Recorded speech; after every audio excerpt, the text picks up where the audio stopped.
ఎవరికి లేదు. ఇంకోటి అది కేంద్రం మీదకి వెళ్తుంది నేపం. ఇక్కడది వీళ్ళు చెప్పినా కూడా వినరు జనం, ఎందుకంటే మనకి ప్రాంతీయ పక్షపాతం, కేంద్రం అంటే ఉండే కడుపు మంటతో అదే ఉంటది. ఇక్కడ సమస్యల్లో ఏంటంటే రాష్ట్రాలు తగ్గించుకుంటే, ఇప్పుడు బీజేపీ పాలిత రాష్ట్రాలను తగ్గించుకున్నాయి, అందువల్ల మీకు బీజేపీ పాలిత రాష్ట్రాలు చాలా తక్కువ ఉంది రేట్లు. ఒక్క బీజేపీ ఏతర రాష్ట్రాలలోనే ఈ రేట్లు ఎక్కువ పలుకుతున్నాయి.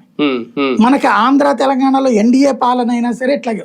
ఇప్పుడు ఒక లెక్క చూస్తే బేస్ ప్రైస్ 32.97, బేస్ ప్రైస్ 32.97 అంటే 33 రూపాయలు. Central excise 21.58. ఈ సెంట్రల్ ఎక్సైజ్ లో రాష్ట్రాలకు వాటా వస్తుంది.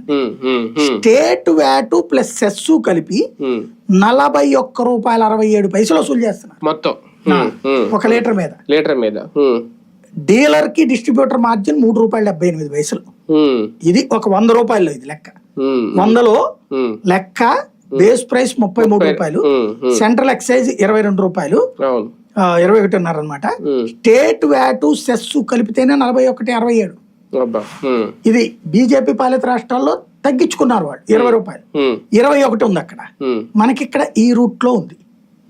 ఇది ప్రధానమైనటువంటి సమస్య. ఇది అధికారిక లెక్క అనమాట. అంటే బేస్ ప్రైస్ అయితే మారదు, ఈ కేంద్రం వేసే సుంకాలు, ఈ ట్యాక్స్లు ఇవన్నీ పెరుగుతాయి.